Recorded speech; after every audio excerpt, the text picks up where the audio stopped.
சரி, ஏற்கனவே வந்து பார்த்திங்கன்னா ஒரு நாளைக்கு முன்னாடி ஸ்ரீரங்கம் திருவானைக்கோவில் பகுதியிலையும் அதே போல் வந்து நம்முடைய அந்தநல்லூர் பகுதிகளில் இருக்கக்கூடிய இடங்கள்லையும் பார்த்திங்கன்னா நம்ம 2 இடத்துல குறைதீர்ப்பு முகாம் வச்சுருந்தோம்.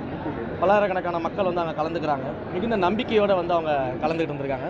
இன்றைக்கு மணிகண்டம் ஒன்றியத்தை சார்ந்த பகுதியில் இருக்கக்கூடிய மக்களை சந்தித்து அவங்களுடைய குறைதீர்ப்பு முகாம் வந்து நம்ம நடத்திக்கிட்டு இருக்கிறோம்.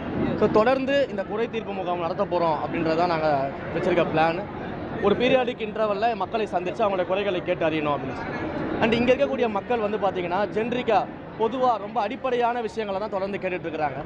இங்கே வந்து நிறைய இடங்களில் வந்து இன்னும் குடிநீர் வசதி சரியாக கிடையாது, சாலை வசதி சரியாக கிடையாது, தரமான ரோடு கிடையாது, கால்வாய்களை வந்து சரியாக சுத்தம் பண்ணுறது கிடையாது. இந்த மாதிரியான ஒரு அடிப்படை சிக்கல்கள் இருக்குது. மின் விளக்குகள் நிறைய இடங்கள் இல்லாமல் வெளிச்சம் போதிய அளவில் இல்லாமல் இருக்குது. பள்ளி கட்டிடங்கள் சரியாக இல்லைன்ற ஒரு கம்ப்ளைண்ட்ஸ் எல்லாம் கொடுத்துருக்குறாங்க. இதை தாண்டி அதிகபட்சமாக ஸ்ரீரங்கம் சட்டமன்ற தொகுதியை பொறுத்த வரைக்கும் இளைஞர்கள், ஆதரவற்றோர்கள், அதுபோல் கணவனை இழந்தவர்கள், இது மாதிரியான நபர்கள் என்ன பண்ணுறாங்கன்னா வேலை வாய்ப்பு வந்து அதிகமாக கேட்டுட்ருக்காங்க.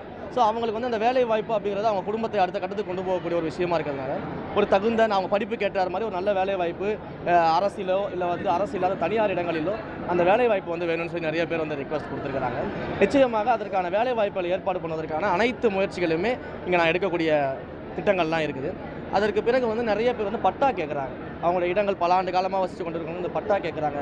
அதே போல் நிலமே இல்லாதவர்கள், வீடு இல்லாமல் குடிசையில் இருக்கவங்க ஏதாவது இந்த அரசினுடைய குடிசை மாற்று வாரியத்தின் மூலமாக இந்த மாதிரியான விஷயங்கள் கொண்டு வந்து எங்களுக்கு வீடு பண்ணி கொடுங்க அப்படின்னு சொல்லி கேட்குறாங்க. ஸோ இது எல்லாமே அந்தந்த ஸ்கீமில் வரும்போது யார் யாருக்கெல்லாம் நிச்சயமாக பலனளிக்குமோ அவர்களை எல்லாம் செஞ்சு தருவதற்கான அனைத்து முன்னெடுக்கையும் நாங்கள் எடுக்க போகிறோம். இன்றைக்கு வந்து மணிகண்டம் ஒன்றியத்தில் இதை பண்ணிக்கிட்டு இருக்கிறோம். இதற்கு அடுத்தது இன்றைக்கு மன்றியம் வந்து பார்த்திங்கன்னா மதியம் இன்னொரு இடத்துலையும் நம்ம வந்து பிளான் பண்ணியிருக்கிறோம். ஸோ இப்படி நம்ம ஒவ்வொரு இடமாக அந்த மக்களை சந்தித்து அந்த மக்களுக்கு தேவையான குறைகளை முதல்ல கேட்டறிஞ்சு, ஏன்னா கடந்த கால ஆட்சியில் வந்து இவங்க பண்ண ஒரே விஷயம் என்னென்னா மக்களை சந்தித்து குறையை கேட்கறது கிடையாது. முதல்ல மக்களை சந்தித்து குறைகளை கேட்டால் தானே அவங்களுக்கு வந்து ஒரு நம்பிக்கை பிறக்கும். அப்போ அந்த மக்களை சந்தித்து முதல்ல அவங்க குறைகளை வந்து நம்ம கேட்டுக்கிட்டு இருக்கோம். அவங்க ரொம்ப நம்பிக்கையோடு வந்து சொல்கிறாங்க. இதை நம்ம நிறைவேற்ற முடியுமா முடியாதா அப்படிங்கிறது வந்து நம்ம அடுத்த கட்டமாக நம்ம ஆய்வு பண்ண போகிறோம். அதிகாரிகள்கிட்ட பேச போகிறோம். என்ன நல்லா பண்ண முடியும், என்ன நல்லா பண்ண முடியாது அப்படின்ற எல்லாத்தையுமே வந்து நம்ம ஆய்வு பண்ணிவிட்டு எதெல்லாம் உடனடியாக செய்ய முடியுமோ செய்ய போகிறோம். சில விஷயங்களுக்கு கொஞ்சம் காலம் எடுக்கும். அப்போ காலம் எடுத்து செய்யக்கூடிய விஷயங்களையும் நம்ம தொடர்ந்து ஃபாலோ பண்ணி செஞ்சு கொடுக்கணும் அப்படின்ற ஐடியாவில் இருக்கும். சில விஷயங்கள் செய்ய முடியாமல் விஷயமாக கூட இருக்கலாம். அப்படி இருந்துச்சுன்னா நியாயமாக என்ன ரீசன்னால அதை செய்ய முடியாது அப்படின்றத மக்கள்கிட்ட கொண்டு போய் விளக்குறதுக்கும் நாங்கள் தயாராக இருக்கோம். ஸோ இந்த மாதிரியான ஒரு பேட்டர்னில் தான் நம்ம இதை முன்னெடுத்துருக்கிறோம். கண்டிப்பாக ஸ்ரீரங்கம் சட்டமன்ற தொகுதியில் தொடர்ச்சியாக ஒரு பீரியாடிக்கல் இன்டர்வலில் நேரம் கிடைக்கும் போதெல்லாம் மக்களை சந்தித்து அவர்களுடைய கோரிக்கைகளை பெறுவதற்கான அனைத்து முயற்சிகளும் எடுக்கப்படும். இன்னைக்கு காலையில் ஸ்ரீரங்கம் கோயிலுக்கு போயிருக்கீங்க. அந்த விஐபி தரிசனம் தொடர்பாக விசாரணை அதற்கான விசாரணை நடந்துட்டு இருக்கு சார். நிச்சயமாக அதற்கான விசாரணை நடத்தி அதில் ஏதாவது தவறுகள் இருந்தால் நிச்சயமாக நடவடிக்கை எடுக்கப்படும். யார் அவர் என்னென்ன அதுதான் விசாரணை நடத்திட்டு இருக்குன்னு சொன்னேன். நடத்தி முடிச்சா தானே தெரியும். நான் நடத்தி முடிச்சுட்டு சொல்கிறேன். இப்போ தான் சார் ஸ்டார்ட் பண்ணியிருக்கிறேன். நான் அங்கே போயிட்டு இன்றைக்கி வந்து ஏன்னா இங்கே வரதுனால நான் சீக்கிரமாக வந்துட்டேன். அது விசாரணைக்கான ரிப்போர்ட்ஸ் எல்லாம் கேட்டிருக்கிறேன். அந்த ரிப்போர்ட்ஸ் ரெடி பண்ணிட்டு இருக்காங்க. ஒன்ஸ் வந்த உடனே நான் சொல்கிறேன். அதே போல் விஸ்வரூப தரிசனத்தில் விடாதனால ஒரு அதிகாரி வந்து ஏஐ வீடியோ போட்டோம்னா வந்து புரியல. விஸ்வரூப தரிசனத்துக்கு உள்ளே விடாதனால ஏஐ வீடியோ மூலம் அந்த அதிகாரியை வந்து ஒரு பிடிக்கிற மாதிரி இல்லை, அதெல்லாம் சின்ன சின்ன பிரச்சனைகள். அதெல்லாம் காவல்துறையினர்கிட்ட கம்ப்ளைண்ட் கொடுக்க போகிறாங்க, அதெல்லாம் பண்ண போகிறாங்க. நம்ம வந்து மிகப்பெரிய அளவில் மக்கள் பிரச்சனையெல்லாம் பேசிகிட்டு இருக்கிறோம். மக்கள் பிரச்சனையை பேசும்போது இதெல்லாம் வந்து காவல்துறையிலேயே முடிக்கக்கூடிய விஷயங்கள். இந்த மாதிரியான வீடியோ எடிட்ஸு இதெல்லாம் வந்து காவல்துறையில் அவங்க பார்க்க போகிறாங்க. அந்த அவங்களுடைய வேலையை அவங்க செய்ய போகிறாங்க. மக்கள் பிரச்சனை தொடர்பாக கேள்வி கேட்டதான் கேளுங்க. பொதுவாக வந்து இல்லை, ஏஐ வீடியோலாம் அது ஒரு தனிப்பட்ட நபர் யாராவது பண்ணியிருப்பாங்க, அது கம்ப்ளைண்ட் போகுது. அதை போய் நீங்கள் வந்து மக்கள் பிரச்சனைகளோட சேர்த்து கேட்கறது சரி. அதுதான் நாங்கள் சொல்லிட்டோமே, அது காவல்துறையில் கொடுக்க போகிறோம், நடவடிக்கை எடுக்க போகிறாங்க. கோயில் நிர்வாகம் அந்த வேலையை நம்ம பண்ண போகிறோம். இது வந்து நம்ம மிகப்பெரிய அளவில் மக்களுடைய வாழ்வாதார பிரச்சனை, அடிப்படை பிரச்சனை, மக்களுடைய தேவை என்ன, இத்தனை ஆண்டு காலமாக எதற்காக வந்து மக்கள் காத்திருந்தாங்க, ஏன் ஒரு அரசியல் மாற்றம் ஒரு ஆட்சி மாற்றத்தை கொடுத்துருக்காங்கன்னா அவங்களுடைய அடிப்படையை இன்னும் பூர்த்தி ஆகாமல் இருக்குது. அப்போ அதை நோக்கி வரும்போது நம்ம அதை பற்றி பேசினா இன்னும் கொஞ்சம் யூஸ்ஃபுல்லாக இருக்கும்னு நினைக்கிறேன். நன்றி, தேங்க்யூ. அது எல்லாமே முதல்வருடைய அலுவலகத்தில் தெரிவிப்பாங்க.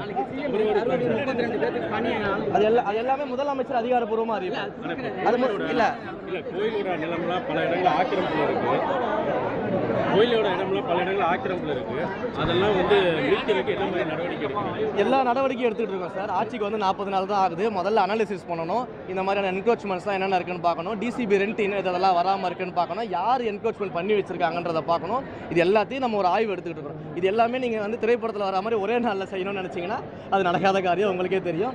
பட் நிச்சயமாக கோயில் பேரில் இருக்கக்கூடிய நிலங்கள், கோயிலுக்கான நிலங்கள் யார் என்க்ரோச்மெண்ட்டில் வச்சுருந்தாலும், அது யாராக இருந்தாலும், அதற்கு யார் முன்னாடி துணை இருந்திருந்தாலும், இந்த என்க்ரோச்மெண்ட்டுக்கெலாம் இப்போயும் யார் சப்போர்ட்டாக இருந்தாலும் பாரபட்சம் பார்க்காம நடவடிக்கை எடுப்போம். அதை மட்டும் தெளிவாக சொல்லிக்கிறேன். அரியலூர் மாவட்டத்தில் இந்த இந்து அறநிலைத்துறை கோயில் சம்பந்தமான இடத்துல வந்து கனிம வள கொள்ளை நடக்கிறதா அதே நாங்கள் எல்லா கம்ப்ளைண்ட்ஸும் எடுத்துகிட்டு இருக்கோம் சார். இந்த மாதிரியான அறநிலைத்துறை சம்மந்தப்பட்ட இடங்களில் நடக்கக்கூடிய கனிம வள கொள்ளைகள், அந்த இடத்துல அந்த லேண்டில் ஏன் இங்கேயே கூட ஸ்ரீரங்கத்திலே வந்து பல்வேறு இடங்களில் வந்து இல்லீகலான கனிம வள கொள்ளைகள், மணல் கொள்ளைகள் நடந்துட்டு இருந்துச்சு. தொடர்ந்து அதெல்லாம் நாங்கள் ஆக்ஷன் எடுத்துக்கிட்டே இருக்கிறோம், நடவடிக்கை எடுத்துக்கிட்டு இருக்கோம், கைது நடவடிக்கைகள் தொடருது. இது எல்லாமே பண்ணிக்கிட்டு இருக்கோம். நீங்கள் அதை பற்றி கவலையே பட வேணாம். உங்களுக்கு அந்த மாதிரியான பிரச்சனைகள் இருந்துச்சு, ஒரு இடத்துல வந்து யாருக்கும் தெரியாத ஒரு பிரச்சனை இருக்குன்னா தாராளமாக மீடியா நண்பர்கள் கூட ஆதாரத்தோடு கொண்டு வந்து கொடுத்தீங்கன்னா உங்களுடைய ஐடென்டிட்டி வெளியில் போகாத அளவிற்கு அனைத்து நடவடிக்கையும் நான் எடுத்து தரேன். நன்றி, தேங்க்யூ. சிஎம் அனௌன்ஸ் பண்ணுவார். அதெல்லாம் சிஎம் கொஞ்சம்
ஐயா கொஞ்சம் தோட்டம்லாம் பாருங்க, யோசிக்காம கொஞ்சம் ரெண்டாவது உட்காந்து கொடுங்க.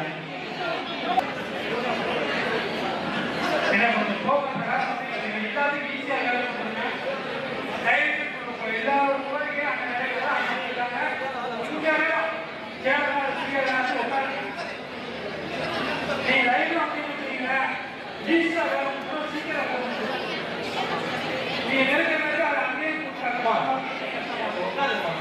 ரைட்டு உட்காருப்பா, குழந்தை நிற்காதீங்க, ரைட்டு உட்காருப்பா. ஒன்று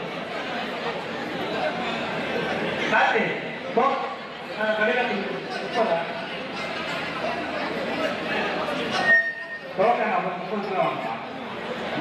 முன்னாடி